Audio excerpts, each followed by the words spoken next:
السلام عليكم. ايه الاخبار يا شباب؟ عاملين ايه النهارده؟ انا في كل الفيديوهات لازم اعدي من هنا اهو. يعني دايما كانوا في الفيديو قبل كده باجي من هنا اهو واقعد. المره دي بقى جيت من هنا اهو كده وقمت قاعد. ايه السبب؟ انا عايزك تخمن ايه السبب. خمن. هقول لك انا. لو تلاحظ ان المره دي الاضاءه ضعيفه شويه، وده لسبب واضح وصريح ان الشمس النهارده ما طلعتش، لان انا مش شخص بيصور باضاءات وكاميرات والكلام ده. هو الموبايل اليتيم اللي معايا دوت وخلاص. فالشمس لو وقفت فالاضاءه راحت. ولكن انا عندي حل المره دي للموضوع ده، وده السبب اللي خلاني ادخل كده. وهو بص معايا كده، مش عارف اعرف اجيبها لك ولا لا. ان انا معايا رينج لايت بصور بيه المره دي. يعني حاولت اعمل حاجه صح. استنوا كده، بص نظبط الكاميرا. انتوا عارفين بشارك معاكم الحاجات دي كلها، ما بقصهاش في المونتاج ولا حاجه. يا ساتر يا رب. بص انا اقدر اعلي الاضاءه واقدر اوطي الاضاءه. مش عارف، حاسس الصوره مش احسن حاجه، ولكن ممكن نستمر بيها ولا لا. بصوا كمان في الوان تانية، يعني بصوا اللون الاصفر ده الورم ده، وفي اللون الابيض العادي بقى، وده لو رفعت الاضاءه. هي رينج لايت جميله بصراحه، بس الموضوع ده ليه قصه كده عايز احكيها لكم، بس ايه مش دلوقتي عشان ما نطولش عليكم ونخش في موضوع الفيديو على طول. طب دقيقه واحده اشوف بس دي هتبقى حلوه اكمل بيها ولا لا. بصوا هو انا قررت استمر بيها كده اهو، يعني يا دوب اضاءه خفيفه. المهم ان احنا نخش في الفيديو على طول. اول حاجه طبعا انت عارف ان دي القعده بتاعت كل يوم الجميله. ولكن امبارح ما كانش في قعده لان انا كنت في البلد يعني، فما عرفتش اصور هناك. كوبايه الشاي الجميله بتاعتك وتعالى ورايا يلا عشان نتكلم عن الانجليزي المره دي. بص الانجليزي ده موال. اول حاجه عايز اقولها لك مبدئيا كده ان امتحان الانجليزي ده يا اسطى اسهل امتحان بيجي في الامتحانات كلها والله العظيم. يعني المستر اللي انا كنت باخد معاه انجليزي، انا كنت باخد هنا، ما كنتش باخد اونلاين الانجليزي. كان في مستر جامد عندنا وهو موجود لحد الان يعني. كنت باخد معاه انجليزي. المهم ان المستر ده كان بيفخم قوي في الماده، وان الامتحان هيبقى اصعب امتحان بتاعها هو الانجليزي، وكل الكلام الجميل اللي احنا عارفينه ده، وانه اوعى الانجليزي هيعورك. الامتحان سهل جدا في السنتين والله، سواء في سنه 2021 او 2022. الاثنين الامتحان الانجليزي كان اسهل امتحان فيهم. ولكن انا اللي يعرفني ان انا اجلت الانجليزي سنه 2021 رغم ان انا كنت مذاكره عادي جدا. طب ليه اجلت الانجليزي؟ اجلت الانجليزي لسبب غبي جدا، وانا لحد الان بعترف ان دي حاجه غبيه. وهو ان انا كان واقف معايا سؤالين في الامتحان، سؤالين بس في الامتحان، وكنت مأجل عربي. فاهم انت التوتر ده اللي هو طيب ما لو دي هتوقعني في درجتين، طب ما اجلها واخدها السنه الجايه وخلاص. عملت كده واجلتها وخدتها السنه الجايه. وبعد ما اجلتها وخدتها السنه الجايه، تخيل السنه اللي بعديها نقصت فيها كام درجه؟ درجتين والله العظيم. والله نقصت درجتين. اللي هو طب ما هم بتوع، يعني كان لازم فلوس دروس تاني السنه اللي بعديها. فالحمد لله طبعا نفهم من ده ان انا يعني ما قفلتش انجليزي، انا نقصت فيه درجتين. وعلى فكره دي حاجه حلوه جدا جدا. وعلشان كده انا عايز اقول لك في الفيديو ده ايه الحاجات اللي انت المفروض تركز عليها، علشان هو ده اللي بيجيبها في الامتحان او بيلعب عليها في الامتحان، او هم شايفين ان طريقه السؤال ده هي طريقه سؤال ذكاء يعني وكده. فاهم انت الموضوع؟ فعلشان كده انا حبيت اتكلم معاك في الموضوع ده النهارده. اول حاجه عايز اكلمك عنها، وده بص خدها مني كده، انا بغششك سؤال من الامتحان من دلوقتي. في 2021 غلطت فيه، وفي 2022 اقول لك عملت ايه. المهم السؤال ده هو الارتكلز اللي هم وان وذا والحاجات دي، هيجيب لك سؤال فيهم. يعني هيجيب لك سؤال فيهم، ايه رايك بقى؟ لان واحنا في اولى ثانوي، يعني لما دفعتي انا كانت في اولى ثانوي، كانوا بيجيبوا لنا امتحانات تجريبيه بقى والحاجات ديت. كل الامتحانات بتاعت الانجليزي كان فيها الارتكلز دي، سواء او ان او ذا او نو ارتكل والحاجات دي. سنه ثانيه كذلك، سنه ثالثه 2021 جابوه، 2022 جابوه برضه. فديت القاعده دي انت لازم تذاكرها. هتلاقيها مشروحه في حاجات كتير، مشروحه على اليوتيوب. الكتب اللي بتبقى معاكم بتبقى مشروحه في القواعد المهمله في الاخر خالص كده دي. فانت هتلاقيها مشروحه، هي موجوده ومشروحه، بس ما حدش بياخد باله منها. وكل مره بتيجي، وبرضه كل مره الناس بتغلط فيها. السنه الاولى في 2021 لما اجلت كان السؤال ده موجود، وكان من السؤالين اللي انا ما اعرفهمش، السؤالين اللي كانوا واقفين معايا.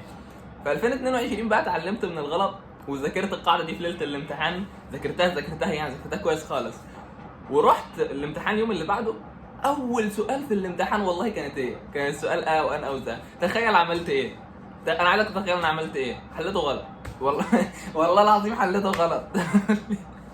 تقول لي طب حليته غلط ليه؟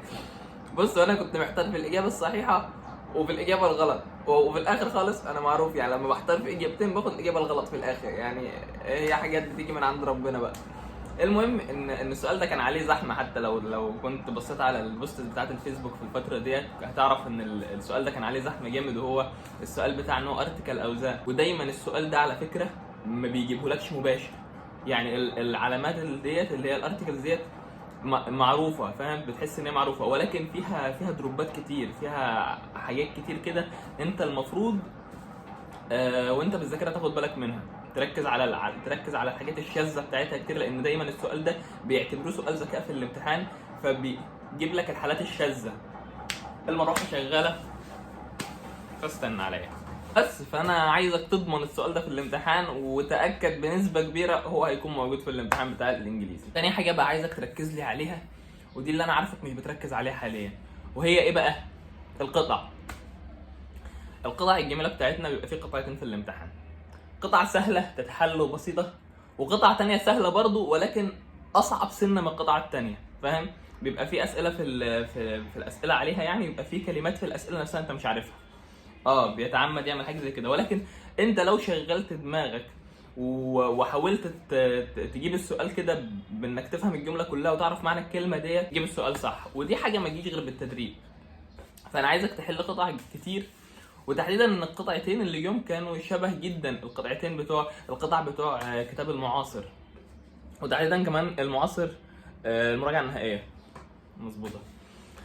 فالقطع حلها من كتاب المعاصر وحل منها كتير، وحل لوحدك ما تترجمش، مش هيبقى في مترجم في الامتحان. الحاجه اللي بعد كده بقى وهي السكيلز، الجزء الجديد اللي اتضاف بدايه من سنه 2021. عارف جزء السكيلز ده في 2021 عندنا اتضاف امتى بالظبط؟ احنا عندنا اتضاف لنا قبل الامتحان بشهر، والله العظيم قبل الامتحان بشهر كده قالوا لنا يا جماعه خدوا بالكم امتحان الانجليزي هيكون فيه سكيلز. يعني سكيلز مالناش دعوه، ما نعرفش، الامتحان هيكون فيه سكيلز. المهم ان انا عايز اقول لك ان جزء السكيلز برضو بيجي سهل، الامتحانين برضو كانوا جايين سهلين، بس في نقطه في السكيلز بتبقى صعبه، مش صعبه قوي ولكن لازم محتاجه واحد مذاكر بجد. فانا عايزك تركز على السكيلز حلو. انا بدي لك والله الحاجات اللي انا شايف ان هي كنت انا هغلط فيها، وانا شايف ان انا غلطت فيهم فعلا. يعني انا اتوقع الغلطتين بتوعي في 2022 هي بتاعت نو ارتكل ولا زي ديت، والسؤال الثاني هيكون في القطع، لان في كذا سؤال في القطع انا ما كنتش فاهم معنى الجمله في الترجمه، معنى السؤال كده، في كلمه في السؤال ما كنتش عارفها، فكنت شاكك ان انا هغلط في واحده منهم يعني. فانا علشان بس الناس المحنكه اللي بتيجي تقول لي انت نفسك ما قفلتش الماده، او انت نفسك ما جبتش فوق 90% زي الفيديو اللي فات، فيا شباب انا بقول لكم الحاجات اللي انا اول حاجه ابدا الفيديو اقول لك ان انا ما جبتش اصل الرقم ده، ولكن الحاجات انا بقول لك على شويه حاجات انا غلطت فيها، ولو ما كنتش عملتها انا كنت هوصل للكلام ده. فبنصحك يعني علشان تستفاد من حاجه زي دي، وما تعملش حاجه زي اللي انا عملتها، علشان ربنا يكرمك وتجيب اعلى مني. الترجمه، جزء الترجمه سهل خالص بالنسبه لنا احنا، عشان بالنسبه لنا احنا كمان كان رخم، يعني بالنسبه لنا احنا هيكون رخم عن بالنسبه لكم، لان الترجمه اظن عندكم هتبقى مقالي، ودي حاجه احلى بكتير قوي على فكره من ان الترجمه تبقى اختيارات. ليه؟ لان الترجمه تبقى اختيارات بيلعب لك على الاز، على الار، على معرفش ايه، على نقطه كوما، فبيلعب في الحاجات دي في الاختيارات. لكن لما يديها لك مقالي اكتب يا عم اللي عايزه يا عم، وفي التصحيح بيعدوا، في التصحيح الحاجات الصغيره دي بيعدوها، ولو ما عدوهاش هينقصك ايه يعني نص درجه، يلا مش مشكله. انما في الاختيارات لا، في الاختيارات يا صح يا غلط، مفيش عندك اديلك نص درجه ولا اديلك نص الدرجه ولا الكلام ده، لا. جزء الاختيارات اللي هم الاساسيين، هم بيبقوا 16 سؤال اختياري في الامتحان، ده الاساسي عارفينهم انت، اللي هو 16 اختياري، بعد كده الجزء السكيلز، بعد كده القطعه، بعد كده الترجمه والكلام ده. جزء الاختياري ده بص لازم يجيب لك واحده زي اللي انا قلتها لك دي بتاعت نو ارتكل او ذا، دي بتبقى سؤال رخم يعتبر فيهم يعني، وواحده تانية بيجيبها لك في الجرامر. اقول لك بقى على اهم جرامر تتذاكر، وممكن تكون انت لحد الان قاعد دلوقتي مش مذاكرها، وهي الجرامر بتاعت الماضي الكاذب. انت ممكن تكون مش فاهم انا بقول ايه اصلا، ولكن الماضي الكاذب ده اللي هي الجرامر بتاعت اتس تايم، وبعد كده يقول لك هات الماضي البسيط بعديها، معرفش ايه، ليها كذا حاله هي كده. الماضي الكاذب ده كان جايب سؤال منها في الامتحان، حتى المراقب اول ما شافني حللها كانت اتس تايم وبعد كده كان ماضي بسيط، كنت انا واخد تقريبا اتس تايم حاجه وماضي بسيط او حاجه زي كده. فالمهم انا كنت واخد السؤال ماضي بسيط، فالمراقب اول ما جه بص قال لي ماضي بسيط ازاي يعني، ده هي كلمه بتعبر لك عن المضارع ما اعرفش ايه، فاهم. انا اول ما شفت كده المراقب ده اصلا كان ماشي شغال يلف على العيال، اللي عايز حاجه يا شباب يقول لي انا مدرس انجليزي، اول ما جه عندي كده ولقاني عاملها كده واخدها قلت شغال تلف على العيال، الله يخرب بيتك يا عم اقعد في حالك طيب، يعني كمان بتغشش العيال غلط، انت مرارك طافح بس. فده تتعلم منها ايه، انك ما تخليش حد يهبط في ورقتك، ما تخليش حد يلعب في ورقتك، ولا حد يشككك في اختيارك. ثق في دماغك اكتر ما تثق في اي حد تاني في اللجنه. دماغك اللي بتذاكر طول السنه ثق فيها اكتر من واحد معدي في الشارع هيديك سؤال، تمام. بس ده كل حاجه عن امتحان الانجليزي. اللي انا عايز اوصله لك ان الامتحان ده سهل جدا، وهو اسهل امتحان بيجي في الامتحانات كلها، رغم انه اكتر امتحان بنكون خايفين منه والله.